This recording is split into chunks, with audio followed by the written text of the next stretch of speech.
Trump ಉದ್ದಟತನಕ್ಕೆ ಹೋಗಿದ Kamal Haasan Iran ದೇಶದ ಮೇಲೆ ಇಸ್ರೇಲ್ ಮತ್ತು ಅಮೆರಿಕ ಜಂಟಿಯಾಗಿ ಯುದ್ಧ ಸಾರಿದ್ದು ನಿರಂತರವಾಗಿ ಪರಸ್ಪರ ದಾಳಿ ಮಾಡುತ್ತಿದ್ದಾವೆ. ಇದರಿಂದ ಜಾಗತಿಕ ಮಾರುಕಟ್ಟೆಯಲ್ಲಿ ವ್ಯತಿರಿಕ್ತ ಪರಿಣಾಮ ಬೀರಿದೆ. ಅದರಲ್ಲೂ ತೈಲ ಮಾರುಕಟ್ಟೆಯಲ್ಲಿ ಭಾರೀ ಅವ್ಯವಸ್ಥೆ ಏರ್ಪಟ್ಟಿದೆ. ಇದರ ನಡುವೆ ಅಮೆರಿಕ ಹಣಕಾಸು ಸಚಿವ ಸ್ಕಾಟ್ ಬೆಸೆಂಟ್ ಭಾರತೀಯರು ಒಳ್ಳೆಯ ನಟರು, ರಷ್ಯಾದಿಂದ ತೈಲ ಖರೀದಿಸಿ ನಿಲ್ಲಿಸಿ ಎಂದೆವು ನಿಲ್ಲಿಸಿದರು, ಈಗ ಖರೀದಿಸಿ ಎಂದೆವು ಖರೀದಿಸುತ್ತಾರೆ ಎಂದು ಭಾರತವನ್ನ ಅಪಹಾಸ್ಯ ಮಾಡಿದ್ದರು.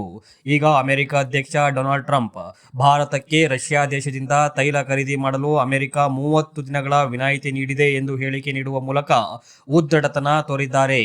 ಡೊನಾಲ್ಡ್ ಟ್ರಂಪ್ ಉದ್ದಟತನದ ಹೇಳಿಕೆಗೆ ತಮಿಳುನಾಡು ರಾಜ್ಯಸಭಾ ಸದಸ್ಯರಾಗಿರುವ ನಟ ಕಮಲ್ ಹಾಸನ್ ತಮ್ಮ ಸೋಷಿಯಲ್ ಮೀಡಿಯಾ ಖಾತೆಯಲ್ಲಿ ಭಾರತ ಸ್ವತಂತ್ರ ಮತ್ತು ಸಾರ್ವಭೌಮ ರಾಷ್ಟ್ರ, ಅಮೆರಿಕ ದೇಶ ತಮ್ಮ ಕೆಲಸವನ್ನು ಮಾತ್ರ ನೋಡಿಕೊಳ್ಳಲಿ, ದೂರದ ವಿದೇಶಗಳಿಂದ ಆದೇಶ ಪಡೆಯುವ ಪರಿಸ್ಥಿತಿ ಭಾರತಕ್ಕೆ ಬಂದಿಲ್ಲ, ರಾಷ್ಟ್ರಗಳ ನಡುವೆ ಪರಸ್ಪರ ಗೌರವ ಇರಬೇಕು ಎಂದು ತಮ್ಮ ಸೋಷಿಯಲ್ ಮೀಡಿಯಾ ಖಾತೆಯಲ್ಲಿ ಬರೆದು ಟ್ರಂಪ್ ಉದ್ದಟತನದ ಮಾತಿಗೆ ಕಿಡಿಕಾರಿದ್ದಾರೆ.